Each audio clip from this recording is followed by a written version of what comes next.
Sapagkat ang sabi po ng Bible, sa inyo pong mga tinutulog, ay ito po hindi nawawalan ng kabuluhan. At dahil po mga kapatid, ang sabi po ng Bible, mapalat daw po ang magbibigay kaysa tumatanggap. Yun po isang tol na po, minsan mayroon pong parang bumabato, ay yung isang tol, yung bunga po isang tol. Minsan nakubulog po yung bunga. Amen? Minsan makubulag po kayo. Baka inaantok po tayo, panggising po yun. Amen? Amen po ba? At sa oras nga po ito, mga kapatid, yun nga po, sabi po ng, hindi po sa pilitan na po. Sasabihin po ninyo na ito po yung pinangangaral po namin na sa pilitan hindi po. Kung gusto po ninyo magbigay, o hindi mo magbigay, nasa sarili po yun. Amen? Pero ito po ay susi ng pagpapala. Sabi po ng Malakas 3:10, dalhin niyo ang buong sampung bahagi sa kamali.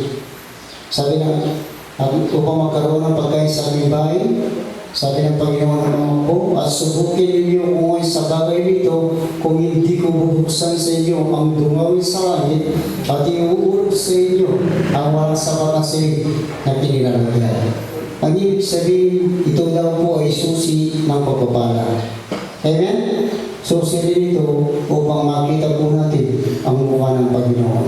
Pero hindi sa pilitan. Amen? Kung gusto niyo po magtanong, yung mga pumapasok na mga ano po natin dito, na mga income o tawag niyaman, magtanong po kayo sa restaurant. Amen? Upang yung mga ibinibigay po ninyo, upang ito po mga kapatid, hindi nawawala ng kabuluhan. Hindi po kayo magtanong. Amen? Open po yan, mga kapatid. Kung gusto niyo magtanong, tanong po kayo sa restaurant o sa mga kapatid. At narin niya po, sasagutin kayo po. Amen? Kaya mga kapatid ko at mga magulang, yung po mga tinutulong po ninyo, ay hindi po ito nawawalang kabuluhan. Bagkos, yung iba, at narin niya po, pinagagawa sa bahay dalangin. Amen?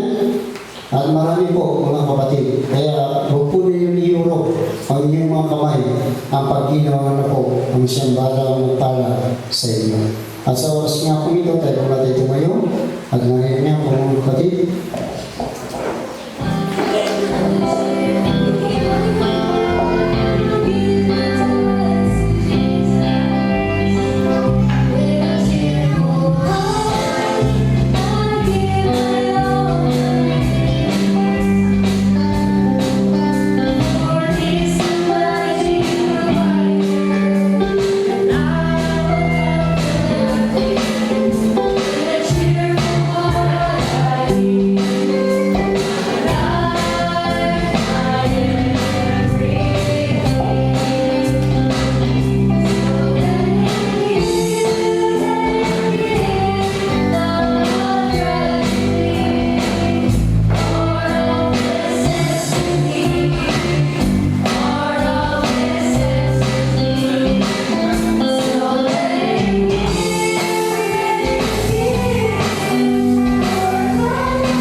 Na ikaw ang Panginoon na natutulong ng lahat ng mga bagay, Panginoon, upang gawin po ang kalooban ng iyong mga anak. Panginoon, sa oras na po ito, Ama, ayon po sa inyo pinangako, Ama. Buksan mo, Panginoon Diyos, ang dumawin sa langit at hinumulog mo, Panginoon, sa iyong mga kapatid na wala sapat na silig at tinalagyan. Panginoon, pag-ingatan mo ang kanilang buhay, ang kanilang mga trabaho, Panginoon, siyang patuloy na magpala. Maging ang bawat panalig, Panginoon Diyos, na pag-ingatan mo na hindi malalagasan sa panahon ng hindi pag-aano.